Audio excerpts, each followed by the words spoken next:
Okay, so on your garage door opener, things aren't particularly working. This is a newer model of the Genie Garage Door Opener. If you've never changed this before, this is pretty easy. You're going to see a notch right here. And what we're going to do is we're going to open that notch. You can have a couple things like a flathead screwdriver to open it up, or you can take the back of this right here and pry it open. So you're going to pry it, and then you are going to take off the unit.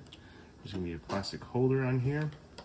We're just going to lay it back on here, and then you're going to have this electronic board right here, and then you're going to see the battery right here, and you're just going to push the battery out, and you can actually push it using the same type of stuff that you already have on hand. And the orientation of this is going to be positive, so positive is going to be on the top, and it's going to slip inside here, and then you're going to reverse it. That's going to be the negative side. So again, positive on the side, so you're going to place this back in, place this back in here, and then work backwards and place it back in. That's how you recharge it. Or I'm sorry, that's how you replace the battery.